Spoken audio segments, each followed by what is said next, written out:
it's important to monitor that. So January 1st, 2021 marked a significant milestone in Africa with the commencement of the trade under the ACFTA. It was celebrated across the continent as a historic day, and it's being tested against key abiding policy domains that need to be addressed going forward. So, we've started off, and it's interesting because we have fast-tracked, when you went to these meetings, there was always a discussion by the Africa Council of Ministers saying we need to fast-track.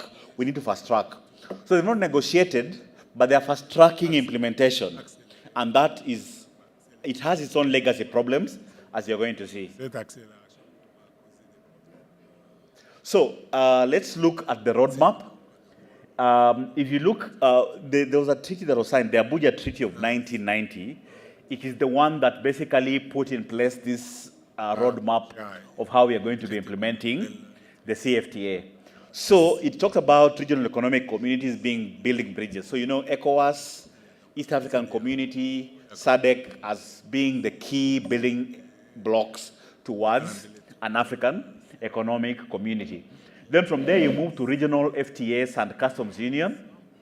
Then from regional FTAs and customs union, then those ones build up a block level, and you have the Africa continental free trade area. Then out of that, it is intended that when you move from the Africa continental free trade area, we are going to move towards implementing what you're calling a continental customs union, which is basically much deeper integration than you have in a free trade area. Then out of that, it is hoped that we are then going to implement the Africa Economic Community, which will bring together all factors of production within one marketplace of 54 countries. So this is the way it has been envisaged. But what I need to tell you is, if we do not take the role of citizens and parliamentarians seriously, because it's on record, one of the major people who are, we brought them on board to implement this agreement is development partners. We like calling them development partners. And it's interesting because, one of them actually commented and said some of the things they have been unable to pass through in European Union legislation have passed with a lot of ease in the African continent. So if you don't have vigilance, then you're going to have these agreements coming in and being solidifying to implement the African marketplace with serious consequences to the economy and the citizens of the continent. So this is how it looks like. The agreement establishing the African Continental Free Trade Area, it has the protocol on trade in goods, which has various annexes. It has the protocol on trade in services. It has the protocol on rules and procedures for settlement of disputes. It has a protocol on competition, a protocol on intellectual property rights, and a proposed protocol on investment, as well as a protocol on e-commerce. So it's a lot of agreements coming into force. So when someone wakes up and tells you, oh, by the way, we're implementing the Africa Continental Free Trade Agreement, all these agreements are going to come into force. And we have only started with number one. We are only at number one. So, ladies and gentlemen, honorable members of parliament, I put it to you that you have a responsibility to monitor how the negotiations are going to be carried on with all the other phases of the negotiation. And it's important for you to put government in check with regard to this, because if you're not careful, the so-called development partners who are negotiating, they have offices in Accra where the Secretariat is based. They have offices in regional economic communities where negotiations are being carried out. They have national offices. So it's important to make sure that we negotiate our own agreement. I mean, it can't be that when suddenly Africa has become a very attractive marketplace, when we have our own thing to negotiate, suddenly again the process is being externalized to be done by other people. Yeah, so it's important to keep that in check. So can you, for those of you who have heard about Agenda 2063, if you look, I don't know if you can be able to see here, but there are so many policy domains that are being covered by this agreement. And if you don't pay attention, like if you look, sorry? Oh, okay. So if you look, this is the policy domains in terms of what is being covered in various regional economic communities. And there's so much that is happening in terms of policy space. And this will also, the weird thing about this is this. Most of what you see in green is going to come back to you as legislation. So you're going to pass a lot of laws to comply with the Africa Continental Free Trade Agreement to address the Agenda 2063. So what you see in green mostly is going to be developed into legislation. And what you see in red is what has been identified as needing further changes. So there's a lot of work streams that are going to be coming to legislatures, and you need to be vigilant in terms of what is happening. Yeah? So let's talk about trade in goods. The protocol on trade in goods, you remember I told you, it basically has about 9 annexes. You know, you have a schedule of tariff concessions, and this is where this links to taxation. Tariff concessions are basically the taxes you're going to reduce on goods that are coming into your country. So for example, if you are charging maybe 30% on certain goods coming into your country, when you make tariff concessions, you are supposed to make sure that by the time it's being implemented, those taxes will be maybe 5% or 0. So that's a loss of about 25% taxation, if you follow what I mean. There's what we call rules of origin, because you have to decide. Again, this is something else you need to be aware of. What is happening is with rules of origin, you have to determine where the product is coming from. Because a lot of times you're going to end up with a situation where we have agreements with outer regions like the European Union. So a good is going to come from the EU, and once it lands into the African continent, it can circulate freely across the whole continent. So we need to be careful about what we're talking about when we talk about rules of origin. There's the customs cooperation and mutual administrative assistance. There's trade facilitation and tariff barriers, technical barriers to trade, sanitary and phytosanitary standards, transit, and trade remedies. I'll not go into all of them because the most important bit I'm discussing today is tariff concessions. So in terms of tariff liberalization, modalities were adopted with the level of ambition of, you know, we are supposed to liberalize 90% of trade between African countries. And, you know, the argument was that because African countries are opening up about 82%, 83% of trade with the European Union, the ambition has to be higher with the African continent. But no one looked at the rationalization of this kind of argument, because then it's an argument that turns on its head when you think about what implications it means for the African continent. Now, this was supposed to be liberalized on a linear level over a period of 5 years for non-least developed countries and 10 years for least developed countries. They're supposed to open up about 90% of their trade. Then there's what we call sensitive products. These are products that your industries are still growing and you need to protect them. So they've only protected about 7% of products, in this case, that are subject to negotiation and tariff dismantling. So these 7%, you only start opening up that trade after the 7th year of implementation for non-least developed countries and 10 years for least developed countries, counted from the first year of implementation. Now, the funny thing is, the exclusion list, countries are not supposed to exclude more than 3% of total tariff lines with intra-African impact value. And this is, it's interesting because what this statement means, let me explain in simple terms. What it means is, countries are going to open up 97% of their trade.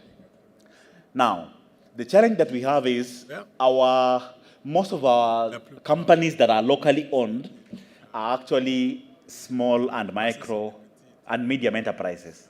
They do not have the capacity to compete across the borders. So if you open up 97% of trade, while this is good on paper, you might end up in a situation where it's mostly multinationals that come in, establish a presence. So Dutch company, for example, buys a local company in Zambia and starts trading as an African company to export goods all across the continent. And that is what we need to sort of guard against. Yeah. It's now I need to clarify something. I am not saying that the agreement is bad. What I'm saying is we need to be vigilant in terms of what is going into it and how it's going to be implemented over time. And this is where the role of legislators comes in.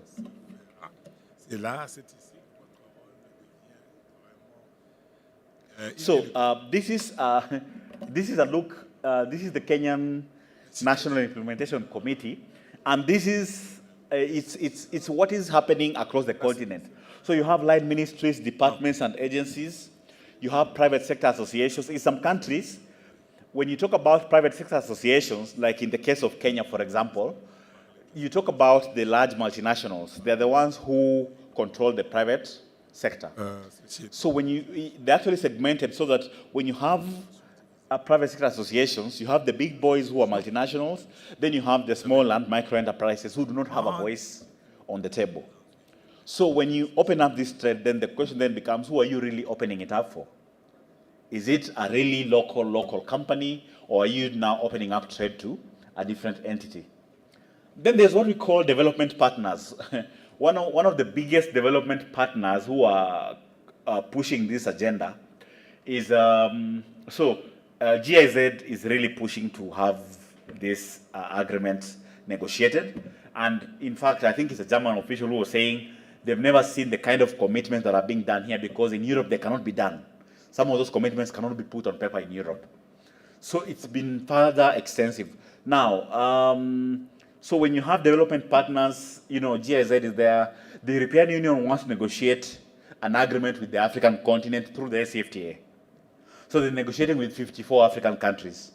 Then the Americans, for those of you who know about the Africa Growth and Opportunity Act, AGOA, so it's coming to an end in 2025. Again, the Americans, they've invited African presidents for a meeting in December, the Africa-US Summit. Again, they're targeting the same space. They want to negotiate with 54 African countries, with Kenya as the basis of negotiations.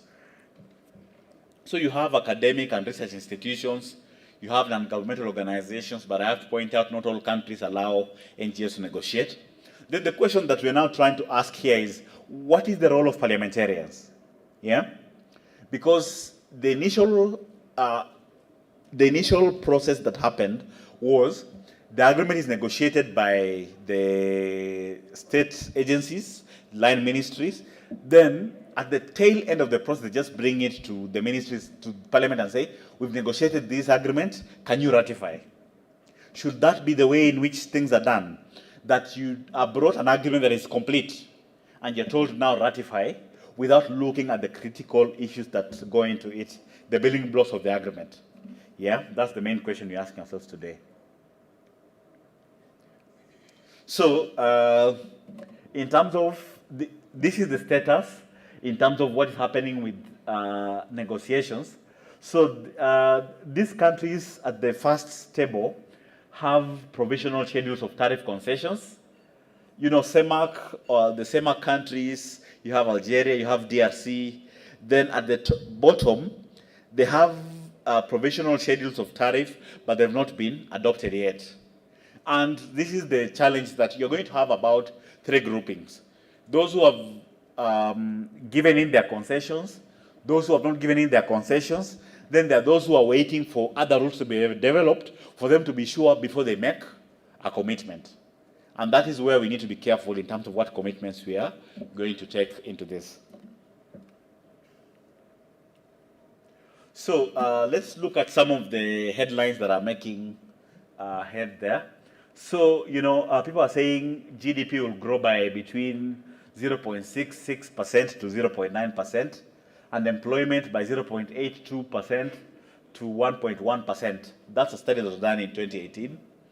Real wages will increase, and increase more for unskilled laborers, and in the agricultural sector and non-agricultural sector compared to skilled laborers. Then there's growth of the inter-African trade, which is estimated at 24 to 33%. Now, what was discovered when these studies were done, this was done by the Economic Commission for Africa, they discovered that trade will not grow within the next, will not double. The whole idea of why we wanted to get into the CFTA was to double trade. But then they said it will not double within the next 10 years unless other complementary measures are implemented. Yeah? So it's important we all know. It's not just, you don't just wake up and say, oh, we open up 97% of our trade, it's going to double. There are so many underlying things that actually happen in trade agreements, and we need to be careful before we start implementing them. So this is the structure of African exports. As you can see, primary commodities, what we trade within ourselves and what we trade outside is almost at par. Then we trade fuels. Then that is for manufactured goods at the tail end of the process. So you can see it's not a very diversified economy because we mostly trade in primary commodities and fuels. And those account for the bulk of actual things that are traded across the continent. Now, there's something we've not talked about, and this is where legislators, if you be kind enough to listen, this is where we should be paying attention. There's going to be, trade agreements have losers and winners. And what we call it in trade speak is adjustment costs. There are people who will have to make adjustments because of this agreement. Yeah? So, there's going to be unemployment. There's going to be low wages during transition. Before it becomes better, things are going to go bad. There's going to be, some skills are going to be obsolete. So because of this, you're going to have entire industries, maybe because of competition between countries, you're going to have some skills being obsolete. What are you going to do with those workers who now have no jobs because of implementing this agreement? Are they going to be retrained and reskilled to be able to undertake other kind of duties, for example? Then there's going to be healthcare costs. Sorry, I didn't move that. There's going to be healthcare costs. There's going to be personal costs. It's going to have anguish on other levels, for example. Now, in terms of public sector adjustment costs, and this is where, if you have a tax eye, you should also be paying attention. There's going to be lower tax revenue. There's going to be a question of how do we address social safety net spending, and then the question of implementation. How do we implement it, going forward? So these are adjustment costs that need to be addressed and how we are going to be implementing them going forward.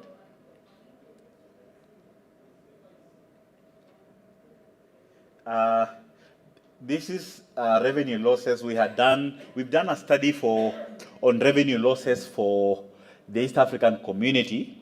We've done another study for West Africa, but it's not complete, so the results are still out there. But it tells you, if you look at the first part, total imports from non-EAC, non-COMESA, and SADC countries, that is where it's going to apply under the CFTA. And category A, which is what has been opened up under the 90% tariff liberalization schedule, is that I think to avoid this, let me just show it to you on a graph. So this is, as you can see, countries like Uganda and Rwanda are really going to have a difficult time mobilizing revenue because the total revenue losses that are going to be experienced as a result of this implementation are going to be significant. So the question you should be asking yourself is, what are these countries going to do to be able to address revenue losses going forward?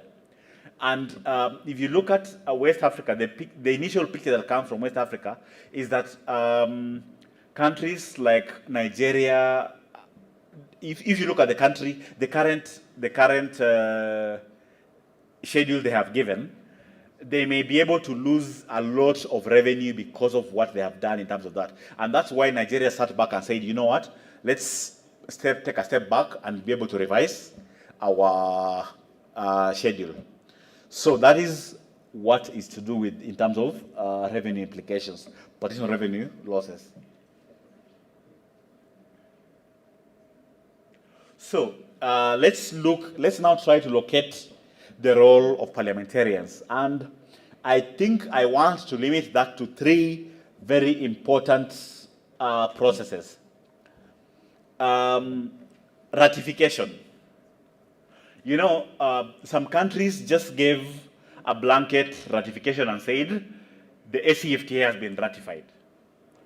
That is a very dangerous thing to do.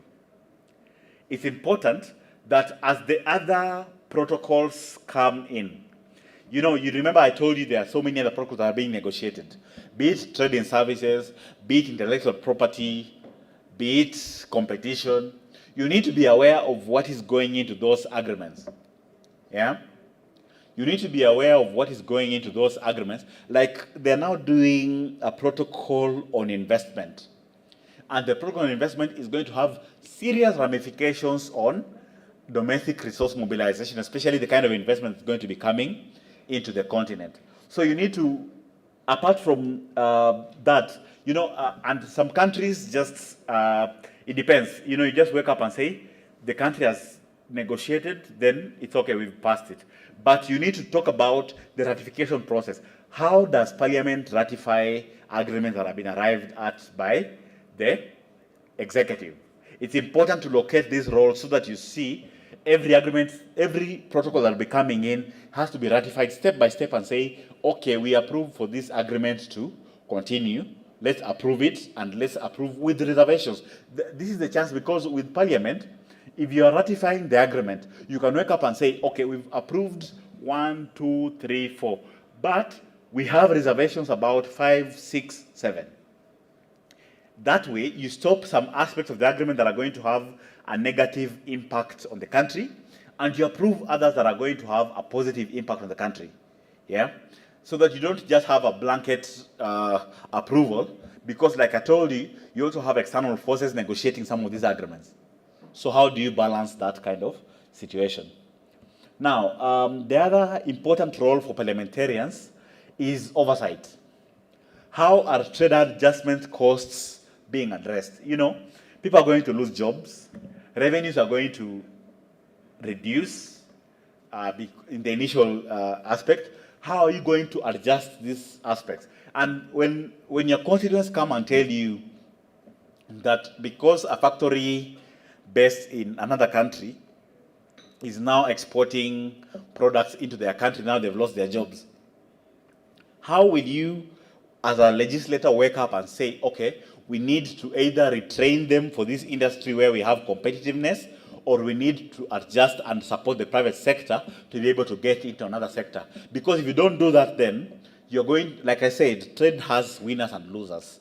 And it's better for you to adjust and prepare your countrymen in terms of the impact of this agreement than let them now suffer the consequences without addressing this situation. Then, how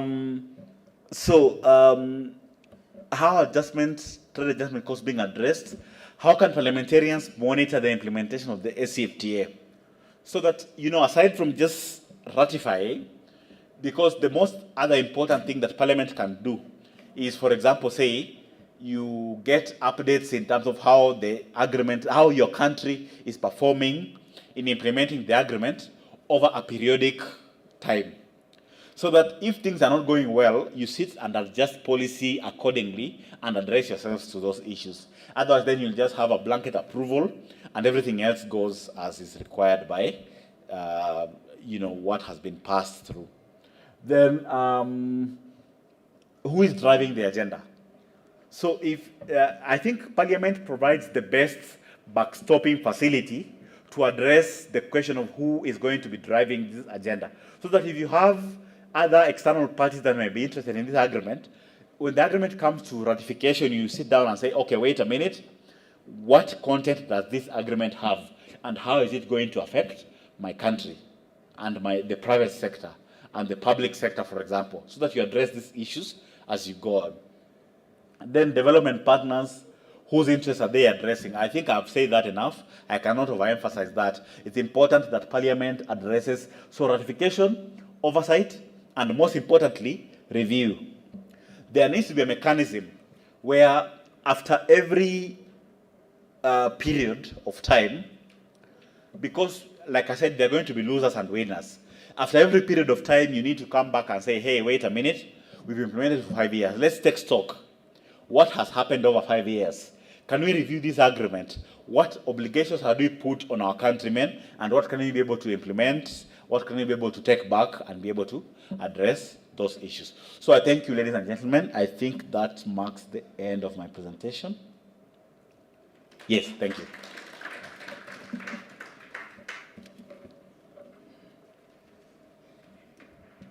Thank you so much, Edgar, for that presentation. The AFCFTA encompasses quite a lot, and you've managed to summarize it within a short period of time. So parliamentarians, at this stage, we're opening up the floor for any questions or clarifications that you would have with regard to the AFCFTA. We'll take 3 questions first, and then he can answer, and then we'll do another round. I hope that is fine. I hope that's in order. So we will go. I wish to choose the lady. We're going to have to let the lady in the room speak first. And Edgar actually forgot to mention that there's another protocol that is extremely important under the AFCFTA, and this is the protocol on women and youth in trade, so that we can make sure that the most important people in the continent are actually benefiting from this free trade area. So we'll begin with you, Honorable Shabalala. Please go ahead. And then we'll move this way. Ladies first, chivalry. Thank you so much, Edgar. How does the informal sector, and I even hate to call it informal sector because that's the bulwark of what sustains Africa at the moment, and it is women, coincidentally, who are in this sector called informal.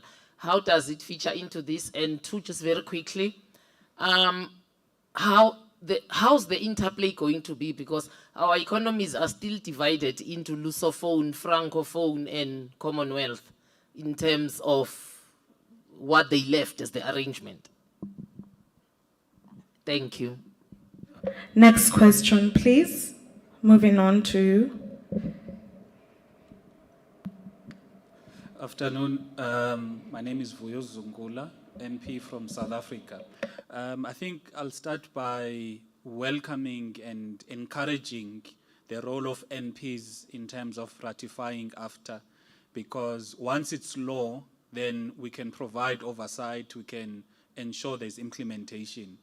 The only issue I want to pose a question on is in the issue of the artificial benefit, because you find that African countries to a large extent just assemble products, the organized products. They're not really manufacturing products from start to end in the continent. So you find that, yes, there will be trade between African countries, but that trade, when it comes to benefit, is artificial because we get, for example, South Africa assembles vehicles that are made from Germany.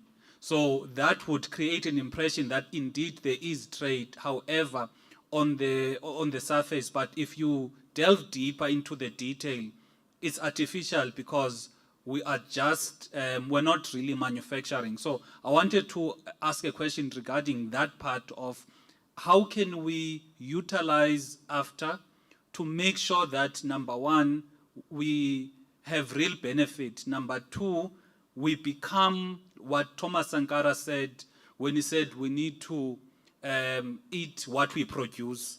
In other words, we need to be the ones that are converting all of the raw materials in our continent instead of the other way around. Thank you. Thank you. Moving on. And then we'll take one more question here, and then Monsieur, s'il vous plaît, if you could go for the next round, please, after this. So, because 4 questions, and then he gets time to answer. Thank you very much. Edgar, please, may I know Honorable John Osei Frimpong, Ghana, Member of Parliament. May I know the level of interface between your research team and that of the African Union?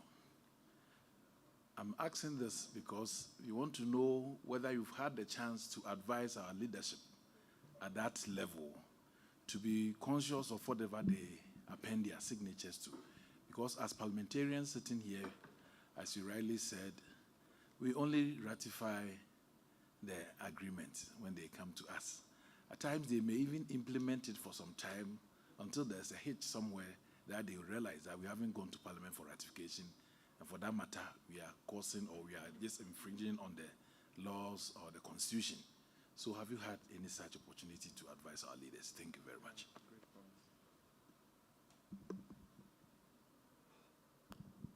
Thank you. He had a question.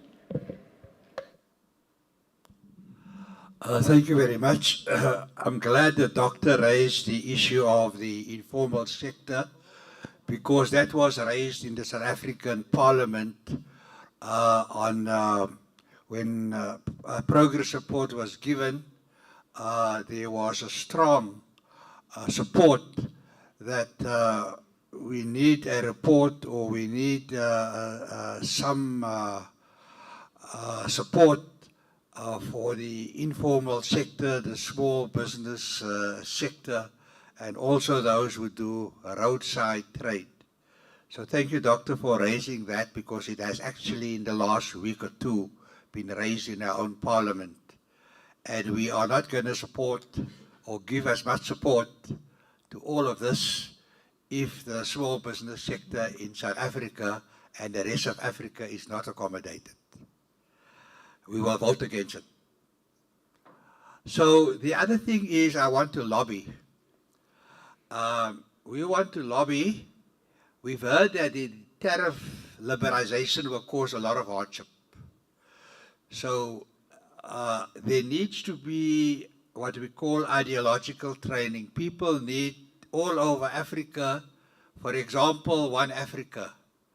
If there's going to be so much harm that's going to be caused in the first 5 years and in the next 10 years, we need people on the ground to understand, let us suffer a bit for the sake of future generations. That ideological training should have started already. That campaign should have been started. Every African person should by now have worn the T-shirt. I didn't see one T-shirt. Lastly, there may be the adjustments that we talk about. Maybe we must start talking about a road from Cape Town to Algeria. Algeria has already agreed that they will partner with such a project. We need to lobby South Africa to come on board, and then maybe this conference, the members here, need to tell us what route should that road take, because it will have to go through their countries. And obviously we would like that road to benefit the informal sector. Lastly, can there not, once the implementation starts and ratification has taken place, can't there be a moratorium that for the first year, the first people to benefit are only women and youth? Thank you. Thank you so much for those questions. So Edgar, I'll allow you to respond to some of them. You can choose to either... Thank you. Honorable Shabalala, thank you very much for addressing the question of the informal sector. And like, I think that is where there's been a bit of oversight in this regard, because the agreement is looking at the formal structure. If you look at what is being discussed, they tell you open up 90% of trade, and they look at those formal tariff lines. But no one is worrying about what is going to happen in the case of informal trade, which accounts for the majority of people who are going to be impacted by this agreement. You know, the women traders, the youth of the continent who do these small jobs, the small and micro enterprises. You know, because of, and this is the legacy of colonialism, yeah? If you think about it, it's the legacy of what we inherited from our colonial situation, such that, I mean, if Angola, Mozambique is in South Africa, yeah? But Mozambique, Southern Africa, but they speak Portuguese. So how do you make sure that traders in Mozambique can be able to supply South Africa seamlessly? And that is the challenge that we have with the continent. And one of the things was people are looking at is how do we also talk about a common language?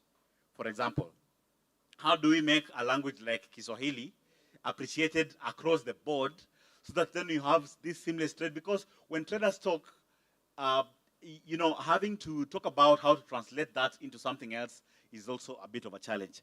Now, the honorable member from South Africa, I agree with you. One of the challenges we have is that we consume what we do not produce and produce what we do not consume. Now, the challenge with that is, as we are negotiating the CFTA, we are also making commitments. European Union has come on board. They want to negotiate an agreement with Africa. And they've been doing that through economic partnership agreements, but they want to collapse that and negotiate an agreement with 54 countries. African presidents are going to the US in December for the US-Africa Summit, which is going to discuss the post-AGOA situation, and they most likely will be discussing how to have an agreement with the whole continent. So the commitments that you're going to be making in these spaces are going to affect how you're going to be implementing your own agreement. So how can you be able to check and make sure that whatever goes into external commitments does not affect our own internal commitments as the African continent? Then the honorable member from Ghana, I think what has happened is that the way the CFTA is being negotiated is very unique in that, initially they said countries were going to be the negotiating basis. Then they remembered, the Abuja Treaty talks about regional economic blocks as being building blocks to the continental agreement. Then they switched and said, okay, countries can negotiate but then submit their offers to regional communities. Then regional communities now submit to the SCFTA Secretariat. But what is happening is when we contribute to negotiations, we contribute as nationals. So there's even that national thinking as opposed to regional thinking. So you submit as Kenya, you submit as Uganda, you submit as Ghana, as opposed to submitting as ECOWAS. So you look at ECOWAS, you look at Ghana interests first. Not how can you be able to benefit as Ghana working in ECOWAS to be able to benefit within the whole continent. And that is the challenge we have with the way it's been structured in terms of negotiations. But we contribute at national level. We sit in some of those committees and share our perspectives at national level. But now, if you don't have a regional perspective, which most negotiators have now shifted to national priorities. So if you don't have that, then you're still fragmented because you're looking at yourself as myself first before looking at how you're going to be trading across the region. So for example, if we get raw materials from Ghana, yeah, and the same can be added value in Nigeria, and then traded within East Africa, why can't we have that instead of having a Ghana strategy, a Nigeria strategy, and whatnot? Because our markets are very fragmented and cannot be able to satisfy the demand that we have for trade across the region. The informal sector, the honorable member from South Africa, I think I cannot overemphasize this. It's very important to have a conversation about how the informal sector, because most of our traders are SMEs and they're in the informal sector. And they cannot be able to, if getting national competence is a problem, can you imagine trying to shift them and get them to do regional competence? And they'll be making this, they'll be doing this against the backdrop where you have a multinational that has come and bought a local company and they are trading across the borders. So they're fighting people who already have capacity over them. They have capital, they have labor, they have skills and whatnot. So the efficiency of these multinationals cannot be compared to the small scale traders. And if you're not careful, what you are calling trade adjustment costs might be much higher than what you are anticipating. And you've raised a very important thing about the road from Cape Town to Algiers. Now, the other thing people are not paying attention to, trade is not an end in itself. Because like I told you, there has to be other complementary policies to be able to push this through. And one of the biggest policies we are looking at is infrastructure. Now, just a question here. How many members of parliament here have interacted with the Program for Infrastructure Development in Africa, PIDA? By a show of hands. That's the challenge. We are looking at infrastructure from a national perspective. So that if you look at PIDA, for example, look at who is sitting at the PIDA decision-making table. You have, mining companies, multinational mining companies, multinational investment companies sitting to decide which infrastructure projects are going to be prioritized over the other. So you expect a mining company with interests in Europe to tell you to build a road going all the way to Algiers, when it will be easier to build a railway going to the port for them to export their products outside. It's going to be very difficult. And that's why you need to be alive. It's not just trade alone that is happening. It's happening against the backdrop of every other policy decision. So when you talk about trade, for example, talk about competitiveness. What competition policy are you designing for your country? Talk about infrastructure. What infrastructure designs are you making for your region and your country to be able to address it as a whole? So thank you. I'll stop there. Yeah. So we'll take the next round of questions. There was sorry, I am clearly biased. Just one lady, and then we go straight to you.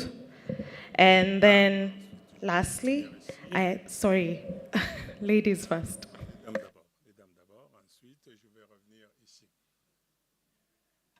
Les dames d'abord. This is positive discrimination. Viva Evelyn.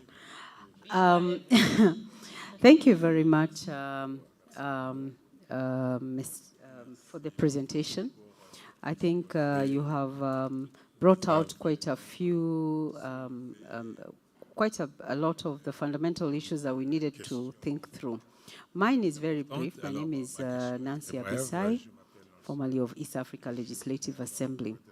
Now, in looking at the Africa Continental Free Trade Agreement, this is fundamentally anchored, okay, they have the headquarters in Ghana, but it's fundamentally anchored under the African Union at that level. Now, I just wanted to know, where is the link, the synergy, and the interface between the regional blocks as well, which also have agreements.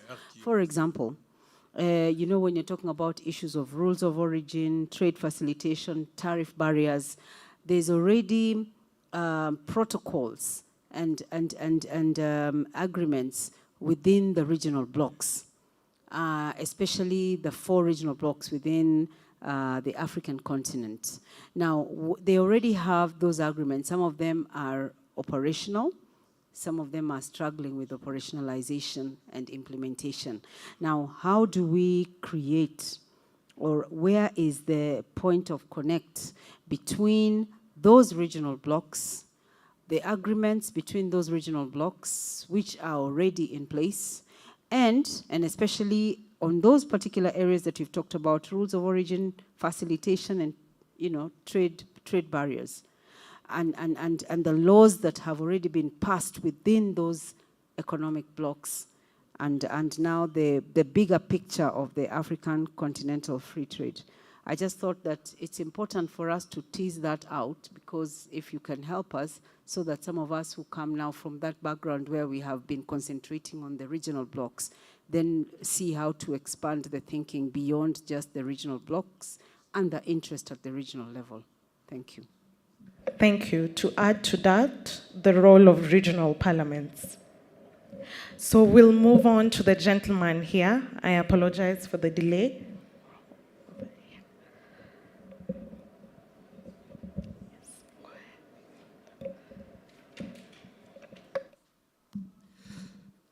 Merci beaucoup, c'est M. Paul Odiane, député de la RDC.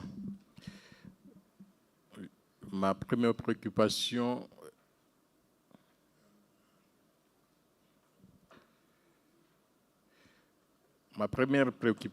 est celle de savoir pourquoi les pays africains échangent peu entre eux. Est-ce le problème d'intégration ou il y a un autre problème, une autre barrière?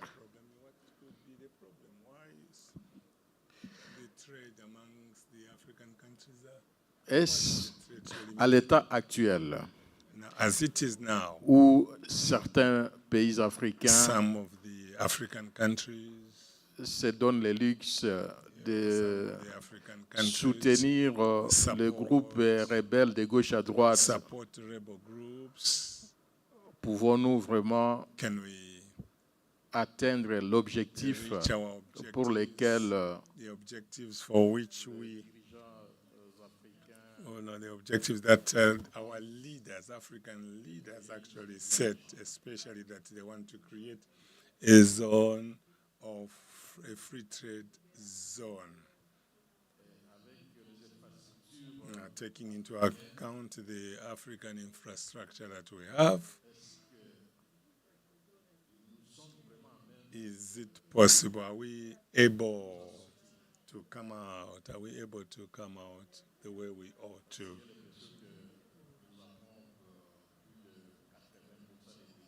But I think more than 80% of our leaders have not understood the meaning of leadership at the continental level.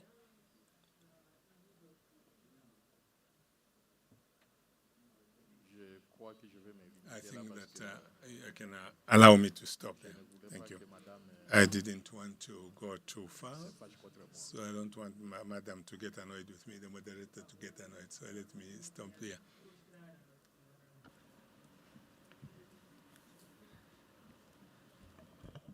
Don't worry, I only do positive discrimination. There was a gentleman who had raised his hand earlier, and then we'll take your question. And then, Edgar, you can go ahead and answer the round of questions. Okay, thank you. My name is Dr. Jambo Undo from Kenya, a member of Parliament. The issue of African Free Trade Area has been with us for some time. But I wanted the presenter, Mr. Odari, to put it into context. The debate or discussion began before COVID-19 pandemic. Earlier in the day, we were told the greatest challenge to the economy of Africa is COVID-19 pandemic, climate change, and conflicts within and without. Also in the same context, there has been clamor in Europe to dismember European Union, with very many governments now being headed by far-right activists. Now, like Italy, we have a far-right government. Britain left. France almost landed in the hands of far-right government, but just by a stroke of genius by the president, it remained.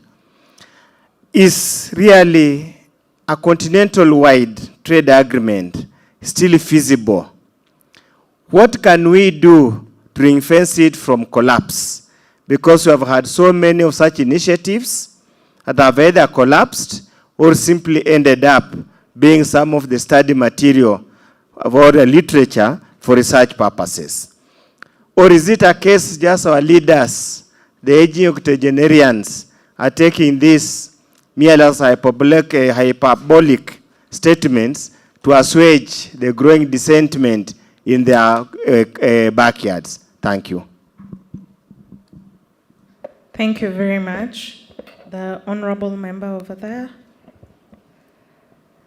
And then we'll take the last question here. Merci beaucoup. Je m'appelle Gabi Bougaga, je suis du Burundi.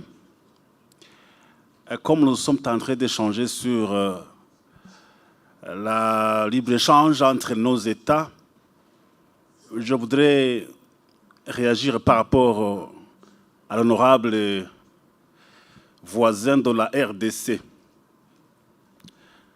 L'histoire du Burundi nous apprend, est très récente. Nous avons connu, dans les années 90, 93 d'ailleurs, l'assassinat d'un chef d'État, fait président Dadaye. Et parmi les facteurs qui n'ont pas été soulevés et qui étaient à la base de cet assassinat,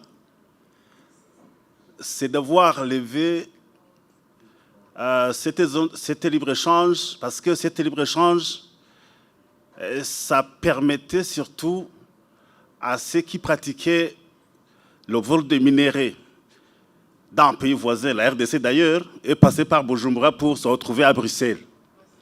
Et il a dit, écoutez, finalement, vous allez pouvoir payer ce que vous déplacez de la RDC via Bujumbura pour se rendre en Belgique. Et son assassinat a été consommé.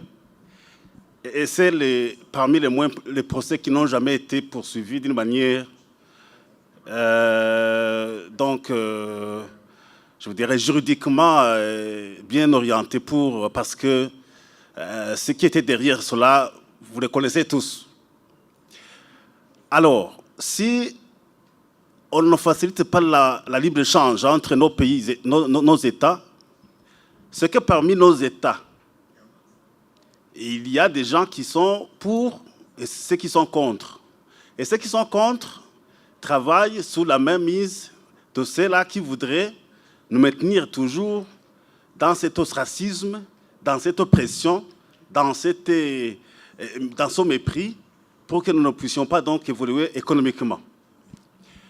Alors, si nous voudrions développer cet échange entre nos États, il faut se débarrasser d'une certaine manière de certaines pratiques, parce que toujours il y a des États en Afrique qui sont toujours dictés par les étrangers, par l'Occident.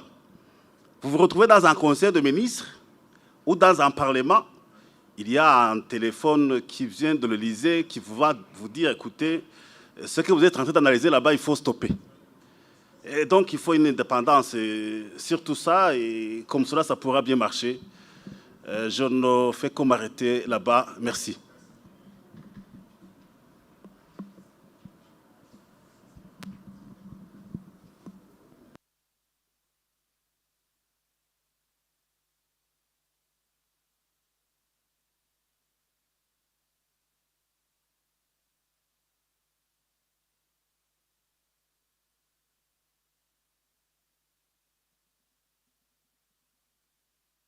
There was a question, sorry for that, honorable member here in front, you had wanted to ask.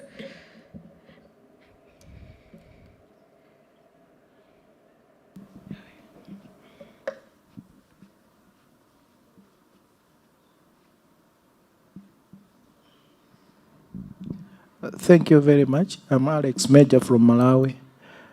I'll be very brief because I want just to concur with my colleague from Kenya and then from Ghana.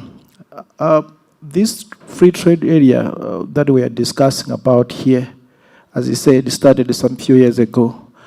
What channels, for example, this meeting is putting in place in order that whatever we are discussing here find its way into our leadership circles, so that maybe the process that we are saying is quickened.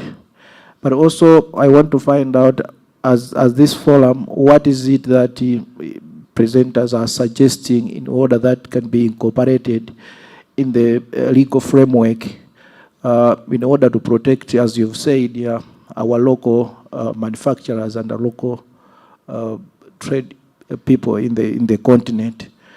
Because by the end of the day, what we are talking about, a Western world will retreat into our system, thereby benefiting more to them than us. Thank you. I wanted to inquire. Right now in Africa, my name is Dennis, I come from Uganda. For integration to work, for free trade to occur, the software and the hardware of our countries must be able to speak to one another. As of now, the Africans are not even moving freely.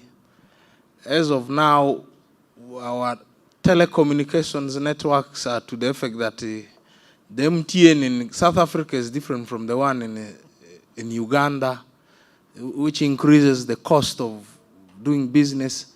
So I'm wondering, would we be talking about a continental trade without first dealing with these underlying issues? For example, in Africa, over 600 million people do not have access to energy. And yet Congo has the potential to power the whole of Africa. This is not being focused on, but we are busy talking about free trade without dealing with these critical issues. Is that feasible? Thank you. Thank you. So, Edgar, I'll allow you to answer all the questions, and then from there, final remarks, and we'll wrap up the session. I hope I'm keeping time.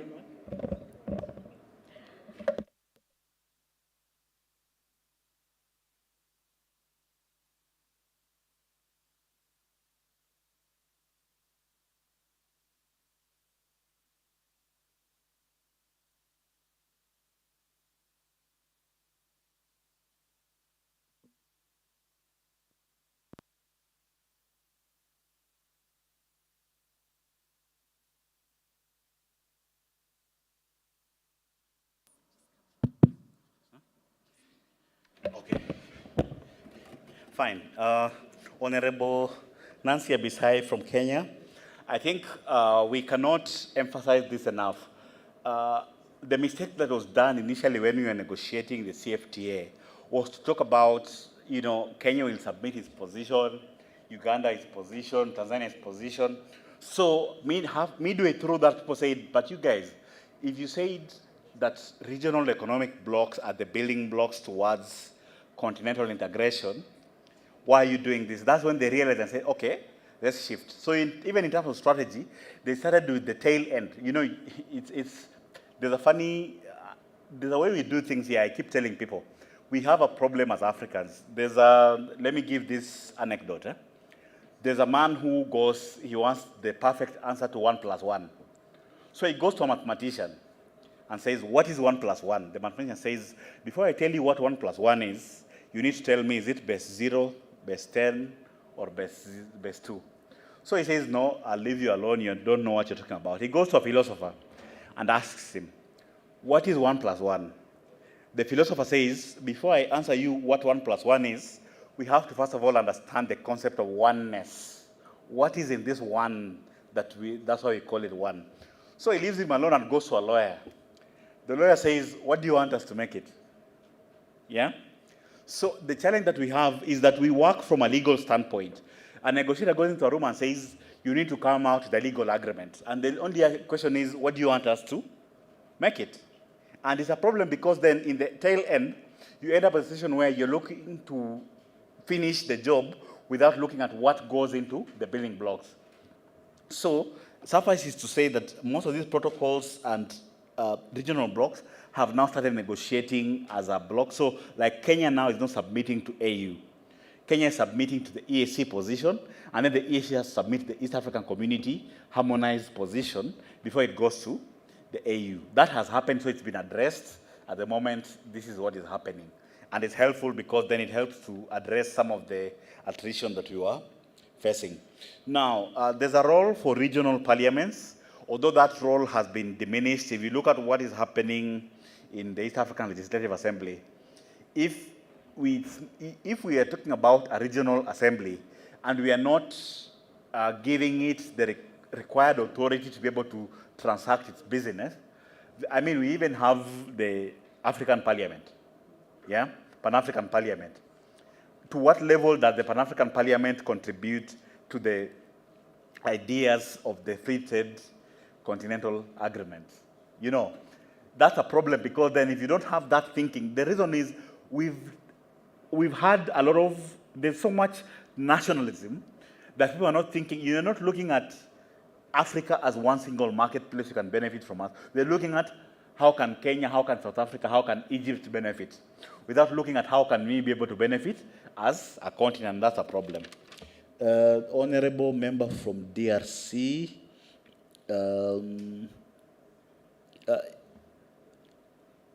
Now, the question of some countries, you know, I think because of the challenges that we inherited from colonialism and the fact that, you know, this is 60 years past colonialism.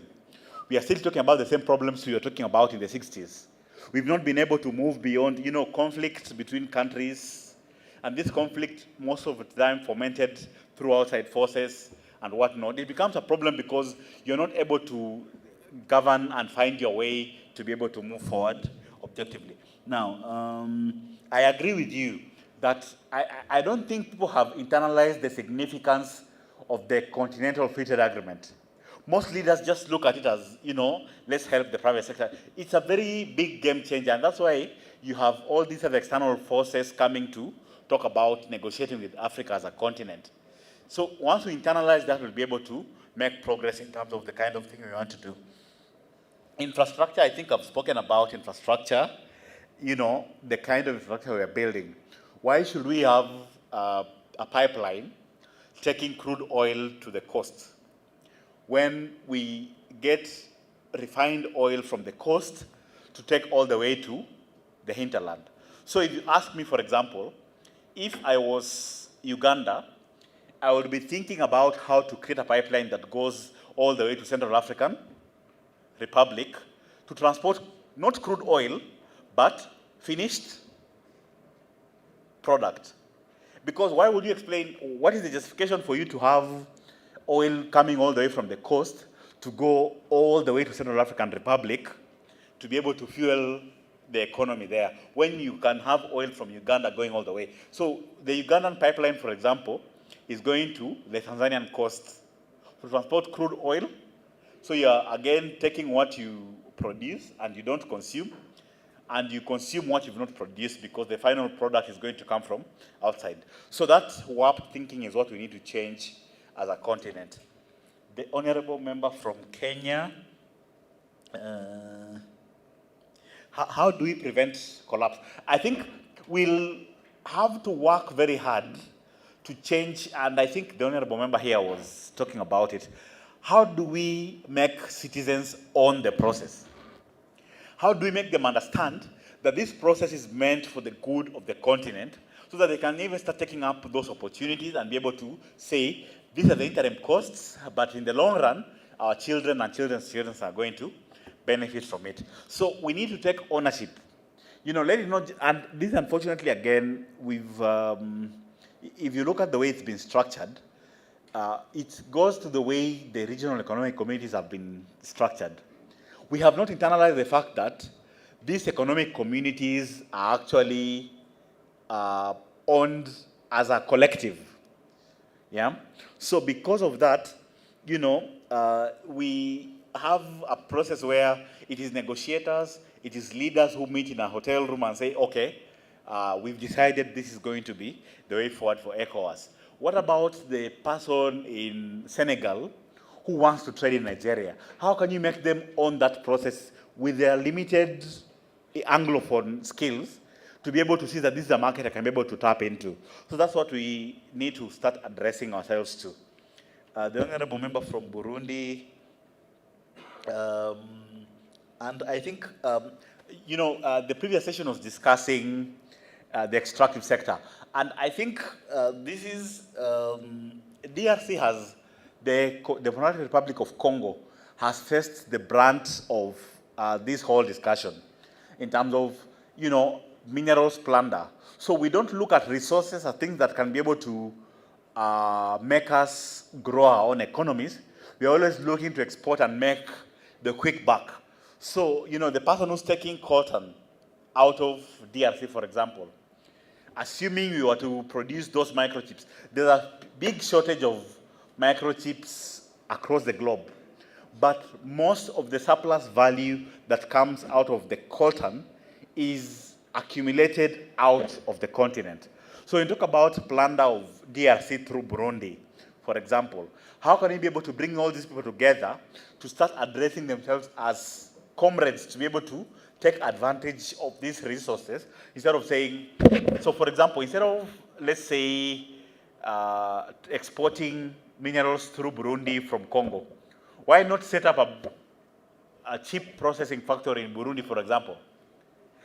That to me would be a much better way to use that import than to export it raw the way it is. How do we get rid of old practice and rules? It's interesting the way you raise that. So for example, some of the rules that we make are not controlled by our own. Think about the CFA, CEFA. The CFA that is, all the treasury in France controls what is being done on African countries. How can you be able to, when your financial controls have been externalized, and yet you're expected to come up with policies that support your interests? So unless we address some of these bottlenecks, we'll not be able to come out of this situation and be able to address our issues. Honorable member from Malawi, how can you be able to, how can this discussion find its way to the leadership? There are various ways. I think for the moment, people are doing it from their countries, but when legislatures now start cooperating across the divide, because we've already seen that the discussion about having regional parliaments are not empowered enough to be able to take this process forward. So if we have a situation like this, where you have a parliamentary network across the continent speaking the same language, we can be able to have a situation where we'll be able to address these concerns to the various stakeholders at each of these levels. The honorable member from Uganda, I think I agree with you.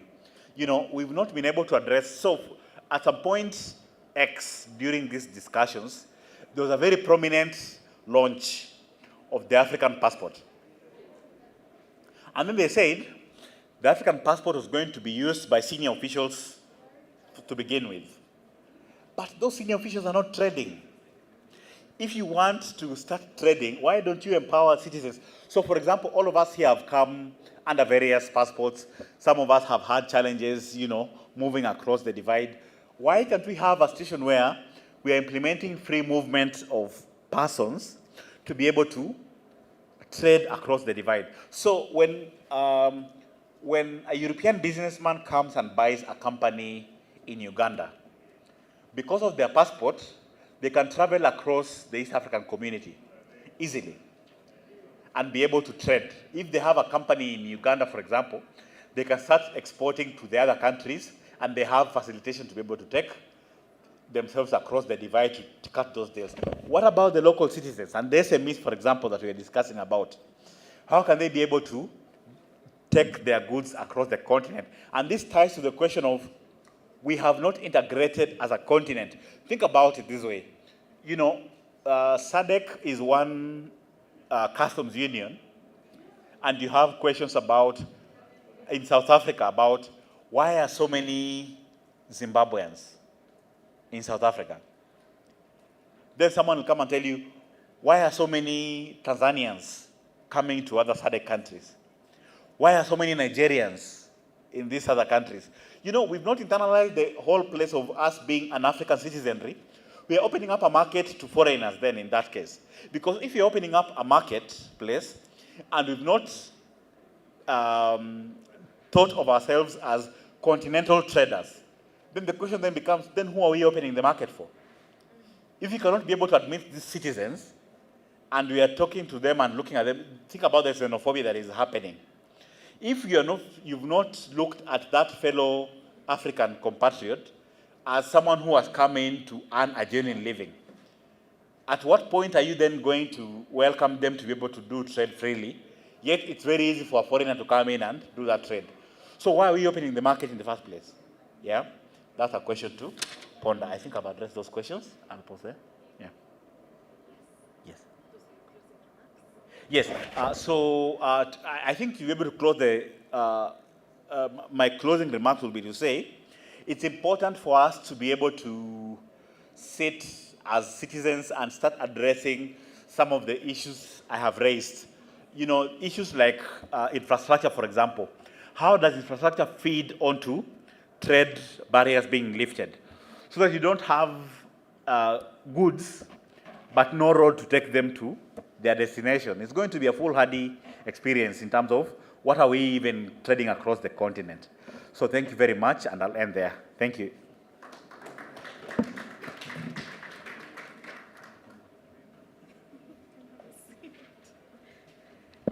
Thank you so much for that wonderful presentation, Edgar. I think the rallying call is that in order for us to implement the AFCFTA to the benefit of Africans, it will require a certain level of Pan-Africanism. It will require that parliamentarians protect the interests of their people in this process so that we ensure that at the end of the day, it's the women, the youth, and the African citizens, not the African citizens who are actually benefiting. So with that, I'd like to call to the podium our moderator to tell us what is next. Thank you so much for giving us a listening ear.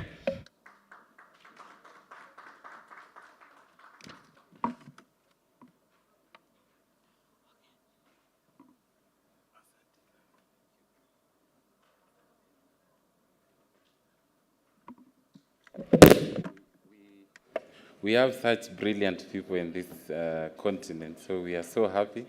Members of Parliament, honorable people, we've come to the end of the day. How was it? Let me hear from you. How was the day? Was it good? Thank you so much. Anybody who wants to say one or two things, for the camera, I need to record something, Although my boss is here, but let me hear from you. What did you like about today? Just one or two, then we break for tea. Our transport back to the hotel is here. Yes, so that you can have time to go around. Yes.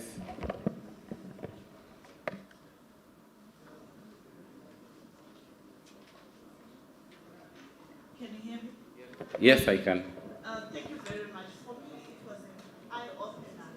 Because when I was coming here and I saw free trade, I was saying to myself, are we opening the borders for drugs and human trafficking?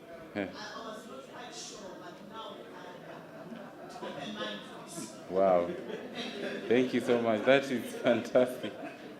Honorable Chidakwa. Thank you.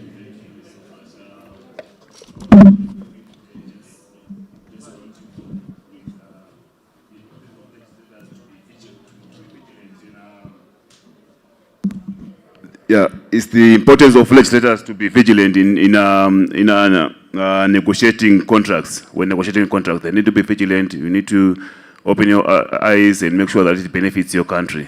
Thank you. Fantastic. Yes. Merci. J'aimerais apporter également ma petite contribution au fait que nous nous sommes lancés des défis aujourd'hui. On a commencé ce matin par parler du paradoxe.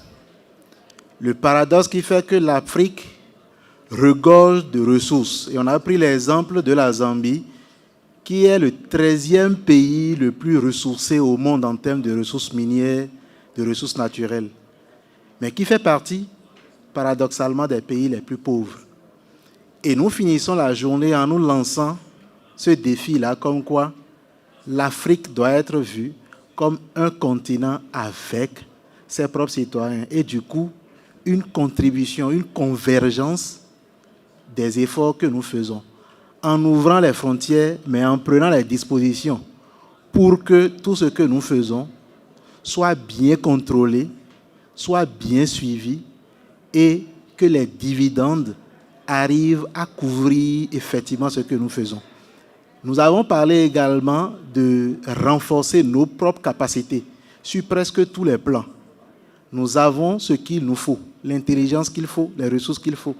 Mettons-nous alors au travail pour que tout ce que nous disons soit effectivement mis en action pour que nous allons à un autre niveau. Je vous remercie.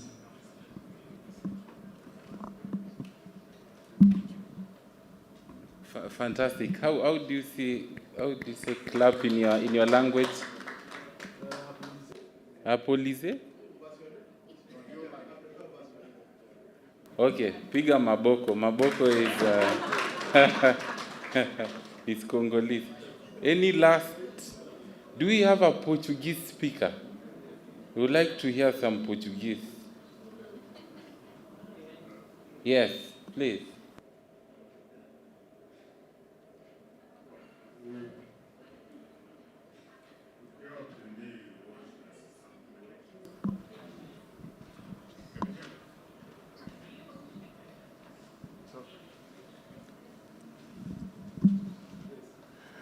Bom, dizia que a lição que eu levo para casa das apresentações de hoje, fundamentalmente, foi a questão dos contratos mineiros, em que vimos que o não aprofundamento antes da assinatura dos contratos muitas das vezes é prejudicial para os nossos países. E que é preciso que o Parlamento, no seu papel fiscalizador, possa fazer o acompanhamento desde a concessão dos contratos até a sua assinatura, assegurando que os interesses do país estão salvaguardados nesses contratos. Portanto, este é um desafio que, como parlamentares, nós temos para encontrarmos formas viáveis de garantir que os recursos dos nossos países sejam explorados em benefício dos nossos povos.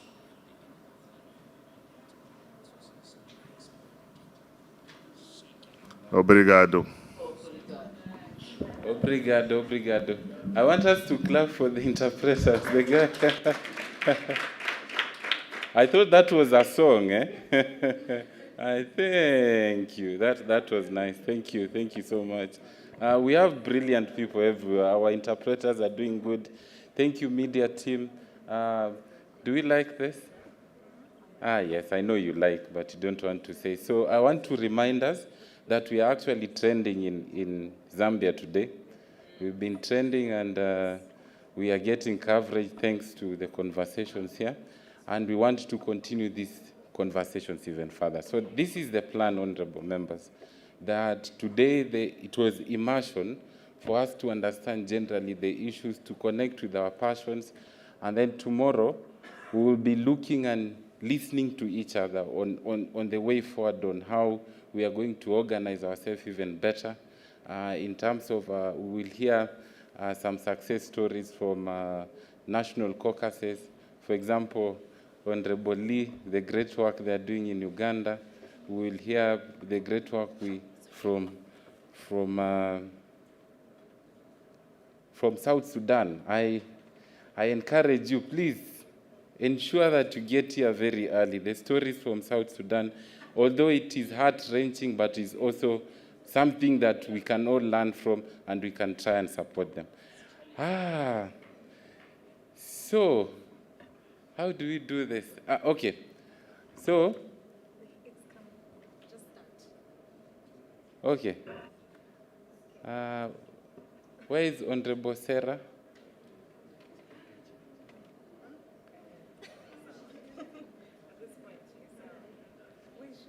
She's in the other room. No, but it's here already. She can come here. Okay, so we prepared a cake for Honorable Sarah. It's her birthday, you remember? So now she's... Okay, can we get someone just to dash to bring her, please? If that is possible. Oh, she's coming. Okay, while she's coming, we have some housekeeping here, just quickly. So this is the communication from the finance team. So if you manage to fill out that form that you are given and you placed the receipts, there is a specific room by the lift. It's just next to the lift. When you're in the lift on your right, there is a room there whereby we have our finance team ready to, I don't know how to communicate finance issues. Do we have taboos in Africa? So in our tribe, you can't sweep at night. Ethnicity. Or not tribe, eh? So such things, I don't know how. So it's very hard to speak about money. But the issues of money, we will deal after that. If you've not filled that particular form, kindly, honorable members, we wanted to see if we can clear all these things today. The buses are here. So if maybe it's in your room, you can dash and come back and clear everything before tomorrow. So for tomorrow, we'll be here, same time as today. The plan is to finish by 2 p.m. so that we can have time to tour the town. And those who want to move with us, we go together. Those who want to go individually, it will depend on you. Is that okay? Sawa, sawa. So where is the birthday honorable member?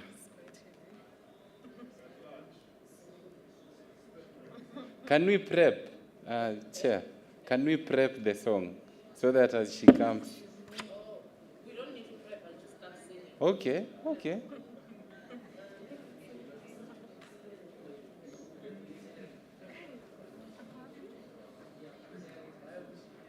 Good, fantastic, fantastic. Maybe any other comment from any other members you wait? Yes, Chair. I'm just excited that I'm just so happy that the biggest trade union in South Africa, which is normally in bed with the government, has expelled the Minister of Mineral Resources and Energy in its annual conference. Just now, they told him to see it all and Yes. move away. Thank you. It's good news.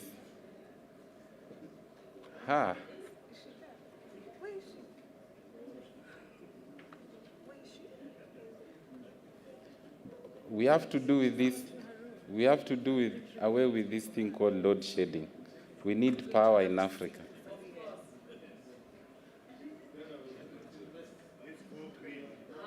Okay. Okay. What we'll do, unfortunately, I hear she's gone to her room, so we can release all of us. Thank you so much.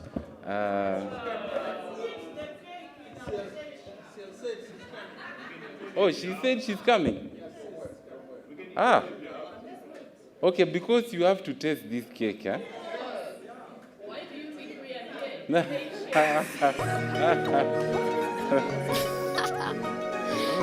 Price music. And also, some news to you. Also, Xavier, the person who brought you here, this is also his birthday, so we want to celebrate him also. So they are coming together. Yes. So I'd like to, okay, media team, give me that music. I show you how we dance it. Yes.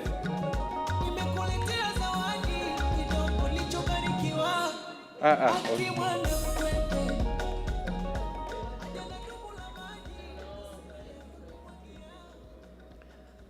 So we'll wait. Thank you.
Music, baby.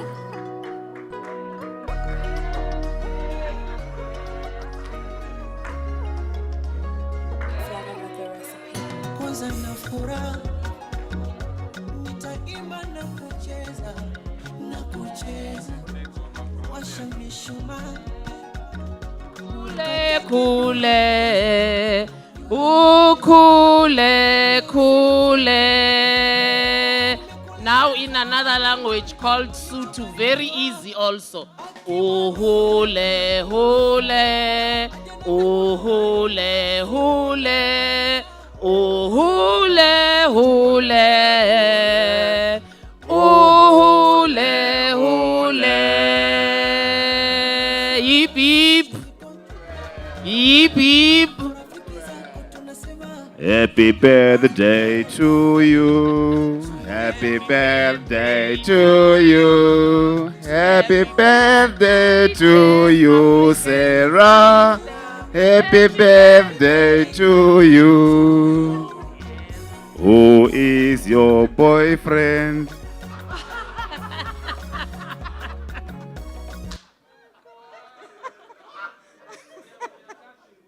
He is the one and he has run away.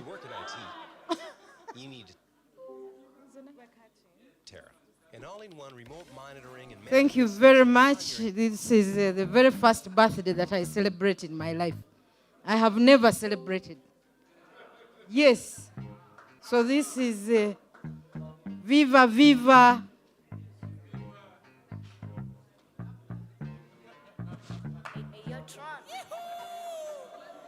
I was trying to copy her, but I failed. Oh my God, it's my birthday. Hey. Happy birthday to me. Happy birthday to me. Oh my God, it's my birthday. Oh my God, it's my birthday. Hey. Happy birthday to me. Happy birthday to me. Siku nyingine ya furaha. I'm so happy. Mwaka mwingine nimevuka. I'm so happy. Asante mama, asante sana kumza. Upendo wako moyoni mwangu utochuja. Siku kama leo ulimwaga chozi la furaha. Mtoto wako damu yako nimekuja. Niko na marafiki, kuna